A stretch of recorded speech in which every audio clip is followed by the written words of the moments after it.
Hello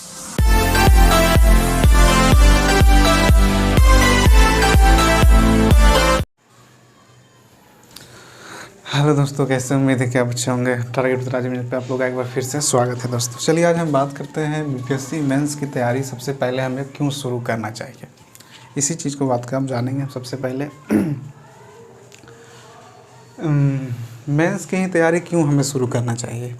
नहीं, बहुत सारे जो भी सिविल सर्विसेज के जो बच्चे होते हैं, जो यहाँ पर टॉपर होते हैं या जो सिलेक्टेड होते हैं, तो उनसे जाके आप मिलिए तो कई सारे ऐसे एस्पायरेंट होंगे जिन्होंने पीटी की तैयारी शुरू की। नहीं, सबसे पहले तो 2-3 साल पीटीए में अगर निकल भी गया किसी साल, तो मान लीजिए कि वह जो है मेंस में अटक जाते हैं। नहीं, और अगर मेंस की तैयारी में लगते हैं तो पीटी अटक जाता है। कई सारे ऐसे छात्र छात्राओं का होगा ऐसा, नहीं कि कभी पीटी में अटक गए तो कभी मेंस में ही अटक गए, तो कभी कम नंबर से ही बाहर हो गए। तो देखिए स्ट्रैटेजीज, यहाँ पे मैं स्ट्रैटेजी शेयर करूँगा दोस्तों कि पीटी से देखिए सारा चीज़ जो मिला हुआ है एक दूसरे से ही, जान लीजिए। ये नहीं कि आप सब चीज़ को बांट के चलेंगे, ठीक है। जैसे कि GS1 GS2 जो हमारा पेपर है, 2 पेपर है मेंस में, और एक ऑप्शनल है, एक हिंदी है पास, बस उसमें पासिंग होना है, पासिंग स्कोर करना है। तो यहाँ पे हम सबसे पहले जो स्टार्टर होंगे, जो स्टार्ट कैसे करेंगे, ठीक है। तो सबसे पहले आपको तो यहाँ पे सिलेबस आपको देखना है बीपीएससी मेंस का। सिलेबस में क्या क्या चीज़ को दिया गया है, तो आप देखेंगे कि वहाँ इतिहास है, नहीं भूगोल है, अर्थशास्त्र है, विज्ञान है, संख्यांकीय आरेखन है, चित्रण है, ठीक है। तो इस तरीक़ा से करंट का मुद्दा है, इस तरीक़ा से उसमें आपका जो है फिर एक ऑप्शनल का पेपर है। तो इस बार का जो रिज़ल्ट आया 64th वाला रिज़ल्ट जो आया, उसमें जो है जो ह्यूमैनिटीज़ के जो सब्जेक्ट थे बच्चे, वह उनका जो है कम नंबर उठता है। जैसे कि बात करूँ मैं कि जो जिनका ऑप्शनल जो है मैथ रहा हो, साइंस में फिजिक्स केमिस्ट्री रहा हो, बायो रहा हो, नहीं, तो वहाँ पे जो है साइंस के बच्चे जो है वहाँ पे उनको 300 में 280 के आसपास मार्क्स मिलता है, मतलब फुल मार्क्स मिल जाता है। लेकिन जो ह्यूमैनिटीज़ के जो सब्जेक्ट के बच्चे होते हैं, ठीक है, तो उन लोगों को जो है 300 में 200 180 लाते लाते जो है लास्ट हो जाता है, जिससे कि उनका रैंकिंग जो है कम आता है। कभी कभी तो सिलेक्ट से बाहर ही हो जाते हैं। नहीं, जो कि नहीं, एक तरह से कह सकते हैं कि उनका जो रैंकिंग है, जो पिछड़ेपन का जो मेन कारण है, उनका जो है ऑप्शनल सब्जेक्ट है। एक तरीक़ा से ऑप्शनल जो है बहुत ही मायने रखता है। GS1 GS2 में तो सबको सेम ही पढ़ना होता है। देखिए GS1 GS2 में तो सारे बच्चे वही पढ़ेंगे, लेकिन ऑप्शनल जो होता है, ऑप्शनल में ही मेन आपका जो है मार्क्स को जो है रैंकिंग को ऊपर ले जाता है और रैंकिंग को नीचे लाता है। जैसे इस साल जो आया 64th का रिज़ल्ट, उसमें आप देखिएगा तो उसमें ज़्यादातर बच्चे का जो है GS1 GS2 तो लगभग उतना ही है, आसपास ही है, लेकिन जो ऑप्शनल पेपर है उससे वो आगे निकल जाते हैं। नहीं, किसी का अगर हिंदी लिटरेचर है तो उनको नहीं लगभग 170 नंबर मिला है, नहीं 160 नंबर आया किन्हीं का, नहीं किन्हीं का 200 से ऊपर हम नहीं देखे अभी तो, ठीक है। लेकिन अगर साइंस बैकग्राउंड वाला जो साइंस के जो बच्चे थे ऑप्शनल में, जो साइंस लिए थे, तो उनका जो है 180 हम देखे, 170 जाता है, 100 नहीं लगभग 200 से पार ही जाता है, मतलब 170 बोल रहा हूँ मैं, सॉरी, 200 प्लस जाता है, 230 जाता है, 40 जाता है, 50 जाता है, ऐसे जाता है। जिससे कि वह जो है हमेशा आप देखेंगे कि इस बार भी देखिए ज़्यादातर बच्चे जो होते हैं वह साइंस बैकग्राउंड वाले ज़्यादा जो है वो आगे चले जाते हैं। नहीं, उनको बिहार एडमिनिस्ट्रेशन सर्विस मिल जाता है, या DYSP वाला पोस्ट उनको मिलता है, मतलब बढ़िया बढ़िया पोस्ट उन्हीं को मिल जाता है। और जो ह्यूमैनिटीज़ वाले सब्जेक्ट हैं वो कहीं ना कहीं पिछड़ जाते हैं, जिसके कारण उनका रैंक नीचे आ जाता है। तो वो नीचे वाला रेवेन्यू ऑफिसर बन जाते हैं, गन्ना पदाधिकारी बन जाते हैं, अंचलाधिकारी CO बन जाते हैं। इस तरीके से नीचे वाला पोस्ट जो है उनको मिलने शुरू हो जाता है। तो मैं आज उस सब बातों पे नहीं भटकूंगा। मैं बात करूंगा कि देखिए बीपीएससी मेंस की जो तैयारी है उसको आपको शुरू ही जब आप इसमें जुड़ गए हैं या आप तैयारी कर रहे हैं, तो आपको मेंस में ही पीटी की तैयारी है घुसी हुई। ये देख लीजिए, आप मेंस के अंदर ही पीटी की तैयारी आपका रखा हुआ है, मतलब कि आप मिलता जुलता सिलेबस है। जैसे GS1 GS2 है, आप एक ऑप्शनल पेपर हो जाता है, तो उसमें जो आपका है मेंस का भी तैयारी हो जाता है प्लस पीटी का भी तैयारी हो जाता है। बाकी कुछ मूलभूतों का जो है आपको कुछ करना होगा, क्योंकि पीटी में जो है प्रिलिमिनरी में जो है काफ़ी ज़्यादा वो ब्रॉड हो जाता है, बहुत ज़्यादा वहाँ चीज़ों को पूछा जाता है, लेकिन मेंस में उस तरीक़ा से नहीं है। ठीक है, तो आपको मेन फोकस अभी करना है ऑप्शनल पे। सबसे पहले आपको ऑप्शनल तैयार करना है। अगर हमसे पूछे कि मैं सबसे पहले अगर क्या करूं, तो जैसे कि अभी 66 का हो गया, पीटी मेंस होगा 67, अभी 66 का मेंस का फॉर्म भराया जा रहा है। तो 67 जो बीपीएससी आएगा, मान लीजिए अगस्त आएगा, अक्टूबर में आवे, सितंबर में आवे, तो जब भी आता है वो तो आपका जो है वैकेंसी आने से पहले आपका ऑप्शनल तैयार होना चाहिए। मेरे कहने का तात्पर्य ये है कि आपका ऑप्शनल GS1 GS2 आपका तैयार होना चाहिए। नहीं, या तो ऑप्शनल तो पक्का आपका तैयार होना चाहिए, क्योंकि जब आप फॉर्म को भरिएगा, जब फॉर्म आप भरिएगा, जो फॉर्म का डेट आएगा, तो उसी समय आपको जो है प्रीलिमिनरी फॉर्म में ही आपसे ऑप्शनल सब्जेक्ट की डिमांड करता है आयोग। ठीक है, तो उसमें जब आपको भरना होता है कि मेरा ऑप्शनल हिस्ट्री रहेगा, या हिंदी रहेगा, या इंग्लिश लिटरेचर रहेगा, मैथ रहेगा, जो भी आपको पहले ही भर देना रहता है। ठीक है, तो पहले भर देने का मतलब है कि आपको पेपर तैयार होना चाहिए। नहीं, तभी तो आप भर रहे हैं। आप सिर्फ ऐसे भर देते हैं। बहुत सारे छात्र ऐसे ही करते हैं, क्या करते हैं, चलो इस बार नहीं हुआ तो हिस्ट्री ले लेते हैं, इस बार नहीं हुआ तो हिंदी ले लेते हैं, इस बार नहीं हुआ तो मैथ ले लेते हैं। मतलब वो ऐसे ही लेते रहते हैं सब्जेक्ट, होता उनका नहीं होता है, ये जानिए। तो होता उन्हीं का जिन्होंने जो है 1 साल का टारगेट लिया और उसको मेंस की तैयारी के साथ पीटी की भी तैयारी करके निकल जाते हैं। तो ज़्यादातर जो बच्चे होते हैं उनमें से ज़्यादातर वो मेंस की तैयारी ही पहले शुरू करते हैं। इसलिए हमें भी शुरुआत जो है पहले मेंस से ही करना चाहिए, अपना ऑप्शनल सब्जेक्ट से ही शुरू करना चाहिए, क्योंकि ऑप्शनल ही आपको जो है रैंकिंग निर्धारित करता है। ऑप्शनल ही ऐसा सब्जेक्ट है जिसमें आप ज़्यादा से ज़्यादा स्कोर कर सकते हैं। ठीक है, वो आपके मुट्ठी में है। नहीं, कई सारे पॉइंट है जो मैं बात करूँगा धीरे धीरे नेक्स्ट वीडियो में, लेकिन यहाँ पे मैं बता दूं कि सबसे पहले आपको जो है सिलेबस जो है, आपको सबसे पहले टेबल पे, स्टडी टेबल पे आपका सिलेबस आपके रूम में होना चाहिए। ठीक है, सिलेबस को आप जाइए, सिलेबस पे जाइए और उसको सिलेबस को डाउनलोड कीजिए बीपीएससी के साइट से, और वहाँ से डाउनलोड करने के बाद उसमें आप मेंस का सिलेबस को देखिए और बढ़िया से उसको देखिए, और उसके बाद आप प्रीवियस 10 ईयर्स के क्वेश्चन के ऊपर देखिए। प्रीवियस 10 ईयर्स का क्वेश्चन को आप निकालिए और उसको देखिए, शुरू से उसको आप देखिए, बस देखिए उसको। अभी आपको बनाना नहीं है क्योंकि आप तो पढ़े ही नहीं हैं, आप सिर्फ उसको देखिए क्या क्या आयोग पूछ रहा है हर साल। नहीं, 10-15 साल के क्वेश्चन को देखिए क्या क्या पूछ रहा है, क्या क्या ट्रेंड चल रहा है, मतलब क्या क्या ट्रेंड रिपीट हो रहा है या क्वेश्चन या उसी के आसपास घूम रहा है, उसको आप समझने की कोशिश करिए कि अगर GS1 में इतिहास और कला संस्कृति से पूछ रहा है तो क्या पूछ रहा है वो हर साल। ठीक है, क्या ट्रेंड बदला है, क्या मतलब उसको एनालिसिस कीजिए अपने माइंड में, आप उसके अनुसार अपना तैयारी कीजिए।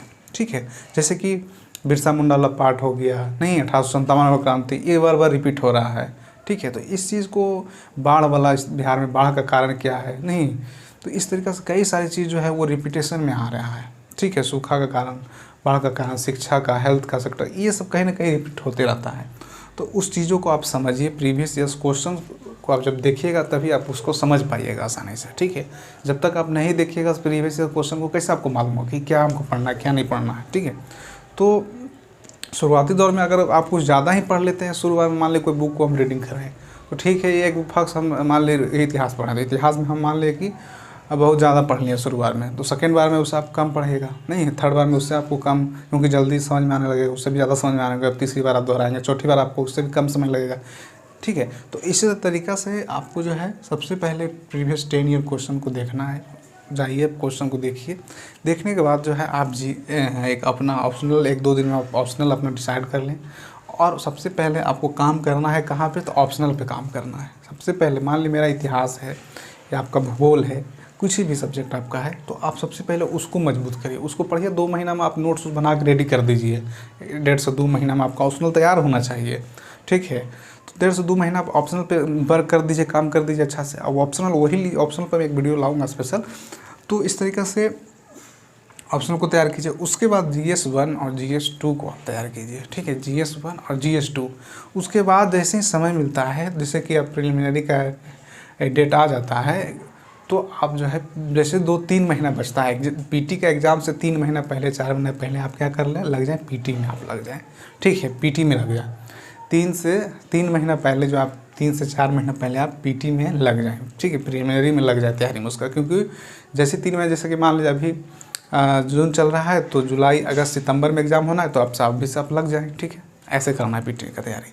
ठीक है, क्योंकि मेंस में तो आप कई इतिहास भूगोल पढ़े चुके हैं आप हैं, नहीं इकोनॉमिक्स पढ़िए, करंट पढ़ ही लिए हैं, उसमें भी कई सारी चीज़ को।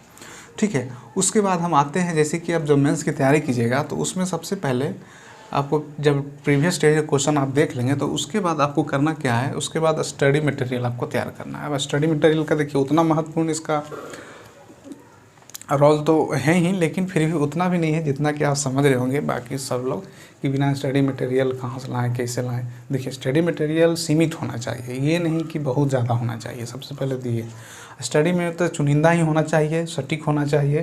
जैसे कि आप बहुत सारा प्रश्न जो है भारत का जो इंडिया ईयर बुक होता है वहाँ से प्रश्न पूछे जाते हैं, आर्थिक समीक्षा होता है बिहार का वहाँ से प्रश्न होते हैं, तो दोनों को मिला दिया जाए तो 20 प्रश्न यहीं से बन जाते हैं।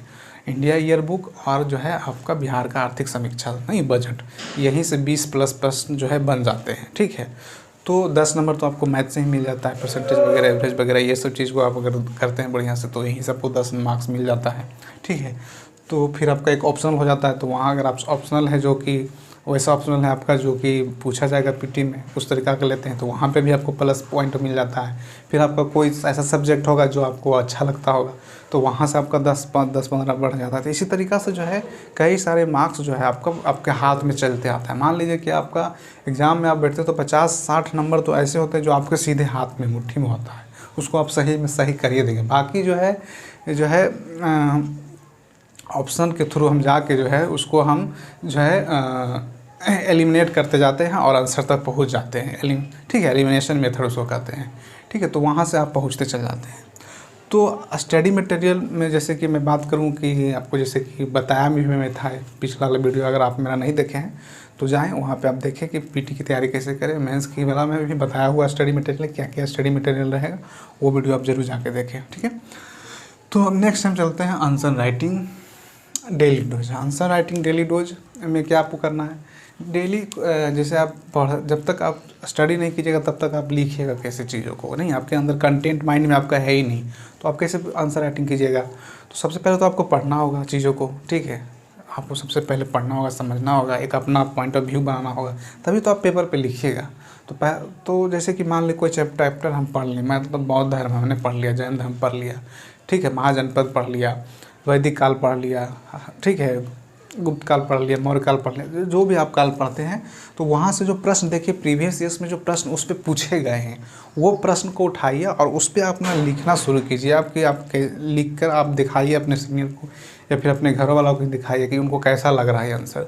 ठीक है, या जिनको जानकार हैं उनको आप दिखाइए। ठीक है, या आप खुद मूल्यांकन कीजिए कि आपको क्या लग रहा है इसमें गलत है। ठीक है, और उससे बेहतर हो सकता है तो आप उसको लिखें। ठीक है, तो आंसर राइटिंग में जो है आपको डेली आंसर राइटिंग करना ही होगा दोस्तों, तभी आप जो है अपने आंसर राइटिंग को बढ़िया से बना पाइएगा। जैसे कोई भी टॉपिक है, कोई भी प्रश्न है, तो प्रश्न को जो है शुरुआती दौर में जैसे उसको समझिए, 2-3 बार उसको पढ़िए, कहा क्या रहा है प्रश्न। ठीक है, उसी के अनुसार उसको शुरुआती लाइन आपको इंट्रो देना है। ठीक है, इंट्रो देना है। इंट्रो भी ऐसा नहीं होना चाहिए, मतलब 2-3 लाइन का ही इंट्रो होना चाहिए, 4 लाइन का। ऐसा नहीं कि इंट्रो 20-20 लाइन 50-50 लाइन का इंट्रो ही दे ले जा रहे हैं, नहीं तो ऐसा नहीं होना चाहिए। ठीक है, वैसा ही पॉइंट जोड़िए जो उसको प्रभावित करे चेकर को, जो एग्जामिनेशन जो चेक करेंगे कॉपी को, उनको जो है एग्जामिनर को प्रभावित करे आंसर आपका।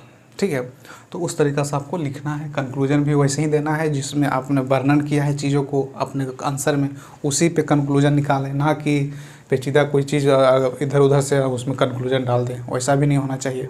ठीक है, तो आंसर राइटिंग आपको करना तो डेली है। एक चीज़ मैं भूल गया आपको, स्टडी मटेरियल में एक चीज़ मेंस का मैं एक बुक आपको सजेस्ट कर रहा हूँ, वो आप देख लीजिए। ये है केवी श्रीनैनू का बीपीएससी मुख्य परीक्षा 2021। ठीक है, लेटेस्ट एडिशन आया हुआ है दोस्तों, तो ये आप जो है ख़रीद लें। यहाँ पे आपको जो है प्रश्न पत्र 1 और 2 दोनों का मिलता है। ठीक है, 1993 से लेकर 2020 तक का प्रश्न को इसमें संग्रहित किया गया है, देख सकते हैं आप लोग हैं। 65वीं मुख्य परीक्षा तक का इसमें प्रश्न डाला गया है, 1993 से लेकर 65वीं मुख्य परीक्षा तक का डाला हुआ है। 66वीं का तो अभी मेंस हुआ ही नहीं है दोस्तों, आप लोग जान ही रहे, अभी तो फॉर्म ही फिलअप हो रहा है। ठीक है, तो इस तरीक़ा से आप इसको ले लें और इसमें जो है प्रीवियस ईयर्स क्वेश्चन जो है दिया गया है, पूरा डिटेल से दिया गया है, सारे प्रश्न को आप देखें। देखने के बाद उसके अनुसार स्टडी करें। ठीक है, उसके बाद उस स्टडी करने के बाद उस पर लिखना की कोशिश करें। ठीक है, तो बुक आप ये नहीं लिए तो ज़रूर जाकर ले लें मार्केट से। ठीक है, ये स्टडी मटेरियल में आपको मेंस के लिए काम आएगा दोस्तों। ये बुक आप ले लीजिए, केवी श्रीनैनू का है, बीपीएससी मुख्य परीक्षा का। ठीक है, तो नेक्स्ट हम चलते हैं टाइम मैनेजमेंट। टाइम मैनेजमेंट का बहुत बड़ा रोल होता है। टाइम मैनेजमेंट कहने का मतलब है कि मेरा कि जैसे कि देखिए कोई भी तैयारी समय के अनुसार, उम्र के अनुसार होता है तो बड़ा अच्छा होता है। नहीं, जब आप 40 के हो जाएगा तब आप कृषि करेगा तो उतना मज़ा नहीं आएगा, क्योंकि उस तरह का आपको मन में जो है एक तरह का जुज्बा नहीं होगा, जुनून नहीं आएगा उस पोस्ट का, ठीक है। लेकिन आप 22 साल में अगर कर लेते हैं, ठीक है, 23 साल में कर लेते हैं, 25 साल में कर लेते हैं, ठीक है, 30 साल में भी कर लेते हैं, तो काफ़ी जज्बा जुनून के साथ आप चीज़ों को जो है आसानी से अचीवमेंट लगेगा कि हाँ मैंने कुछ किया है समाज में, ठीक है, मैंने कुछ पाया है। लेकिन 40-50 में आप जब बनते हैं तो उसका मज़ा नहीं आता है वो पोस्ट का, गरिमा का, ठीक है। तो टाइम मैनेजमेंट ये यहाँ सब जोड़ सकते हैं कि जिसे कोई भी चीज़ हमको पढ़ना है तो उतना ही पढ़िए जो ज़रूरत है चीज़ों को, वो सिलेबस से आपको पता चलेगा, वो प्रीवियस ईयर से आपको पता चलेगा। ये नहीं कि फालतू में चीज़ों को हम पढ़ रहे हैं वो आ ही नहीं रहे एग्ज़ाम में, उसी में फंसे हुए रह जाते हैं। तो चीज़ उतना ही आपको उठाना है, नहीं एक तरह का महासागर है, ठीक है, ये समुद्र है समझिए, उससे हमको वही उतना ही पानी निकालना है जितना की ज़रूरत है, जितना आयोग पूछ रहा है हमसे। ये नहीं कि पूरा निकाल लें, बाल्टी के बाल्टी निकाले जा रहे हैं तो ख़त्म ही नहीं होगा। उतना ही निकालें जितना आयोग कहा है आपको निकालने के लिए, ठीक है, विज्ञान का है उतना ही सब्जेक्ट पे फोकस करिए जितना आपसे आयोग पूछता है। ये नहीं कि आपको विख्याता ही बन जाना है सब्जेक्ट का, ठीक है, वैसा गलती नहीं करना है यहाँ पे, क्योंकि समय भी आपको देखना है। समय हमारा 102 महीना में ऑप्शनल को ख़त्म करना है, GS1 GS2 को, ठीक है, मेंस को 3-4-5 महीना आपको क्लियर कर देना है, फिर PT को 3 महीना देना है, ठीक है, प्रिलिमिनरी को 3 महीना देना आपको है, ठीक है, तो उसको भी आपको ध्यान देना है, ठीक है, फिर इंटरव्यू सारा चीज़ वो साथ ही चलता है, ठीक है। तो ये टाइम मैनेजमेंट कहने का मतलब हर चीज़ को आप समय के अनुसार करेंगे तो ज़्यादा अच्छा है। अगर आप कहीं वर्किंग आवर में है तो 5-6 घंटा आप ज़रूर स्टडी करें, या फिर आप सिर्फ तैयारी कर रहे हैं तो 8-10 घंटा ज़रूर पढ़ें कम से कम, ठीक है। जितना आप ज़्यादा पढ़ेंगे, जितना ज़्यादा चीज़ों को आप समझ पाएंगे, जान पाएंगे, तो उसके अनुसार आपको बेनिफिट उतना मिलेगा और उतना जल्दी आप अच्छा रैंकिंग आपका अच्छा रहेगा और आप अच्छा से अच्छा पोस्ट को अचीव कर पाइएगा। ऑप्शनल पेपर, तो ऑप्शनल पेपर के मैंने बता दिया कि ऑप्शनल पेपर ही आपको रैंक निर्धारित करता है कई सारी चीज़ को। तो यहाँ पे आपको ऑप्शनल में मैं नेक्स्ट वीडियो में लाऊंगा। GS1 GS2 ये जो है आपको तैयार करना ही है, हर हाल में है, ठीक है। तो आपको ऑप्शनल PT से पहले तैयार कर लेना है। मैं जो हूँ मैं आपके इस चैनल पर टारी विद राजेंद्र पे मैं क्या बताऊँगा, मैं जो हूँ मेंस का जो तैयारी शुरू करूँगा दोस्तों, ठीक है। मतलब नेक्स्ट वीडियो ऑप्शनल पे रहेगा, ऑप्शनल सब्जेक्ट का चुनाव और ऑप्शनल सब्जेक्ट मटेरियल स्टडी, उसका जो मटेरियल आसानी से मिल जाए, ठीक है, उसके ऊपर मैं लाऊंगा वीडियो। वैसा ऑप्शनल होना चाहिए जो आप ग्रेजुएशन में पढ़े हो, या उसका बुक्स आपके पास हो, या बुक्स मिल जाए, गाइडेंस, उसका गाइडेंस होना चाहिए आपके पास, ठीक है। ऐसा नहीं कि कोई ऐसा ऑप्शनल फलना जो भैया थे वो टॉपिए थे तो उनका देख के हम ये वाला ले लिए, ठीक है, ऑप्शनल। तो ऐसा नहीं करिए, फलना भैया दिल्ली में तैयारी किया था, आप तो दिल्ली में है नहीं, आप तो गांव में हैं, तो ऐसा नहीं गलती करना है। आपको वही चीज़ ऑप्शनल लेना है जो कि आपका इंटरेस्ट है। 2-3 फैक्ट उस पर मैं ऑप्शनल वाली वीडियो में लाऊंगा इसको, ठीक है। तो हाँ, तो मैं यहाँ पे आपको कह दूँगा, मैं आपको जो है मेंस की जो तैयारी जो है यहाँ मैं शुरू करूँगा, ठीक है दोस्तों। मतलब शुरू करने का अर्थ है कि ऑप्शनल सब्जेक्ट को जो है मैं शुरू करूँगा, ऑप्शनल सब्जेक्ट, ठीक है। ऑप्शनल सब्जेक्ट को जो है शुरू करना आपको भी है और हमको भी है। आपका ऑप्शनल अलग हो सकता है, मेरा ऑप्शनल अलग हो सकता है, ठीक है। तो आपको जो है अपना ऑप्शनल पढ़ना है, ढंग से कैसे पढ़ना है, क्यों पढ़ना है, इंटरेस्ट है कि नहीं है, आप उसके ऊपर मैं बात करूँगा नेक्स्ट वीडियो में, ठीक है। तो इन सारे पहलुओं पे जो मैं यहाँ पे बताया, छोटा सा एक, मतलब ज़्यादा बड़ा कोई चार्ट मैं नहीं बनाया है, ये कुछ पॉइंट मैंने लिखा है, क्योंकि इसको ज़्यादा बढ़ा चढ़ा के दिखाने से कोई अच्छा नहीं है, ठीक है। ये नहीं कि इसी पे ही दिन रात बात किया जाए। स्टार्ट तो भी तो कीजिए, स्टार्ट लीजिए आप अभी से ही, आज से ही, और स्टार्ट लीजिएगा तभी चीज़ों को आप एक बार नहीं 2 बार समझ में आएगा, धीरे धीरे चीज़ों को आप आसान करते चले जाइएगा, बार बार रिपीट करते हुए। तो मिलते हैं नेक्स्ट वीडियो में, तब तक बने रहें। जय हिंद दोस्तों, फिर मिलते हैं, चलिए, धन्यवाद।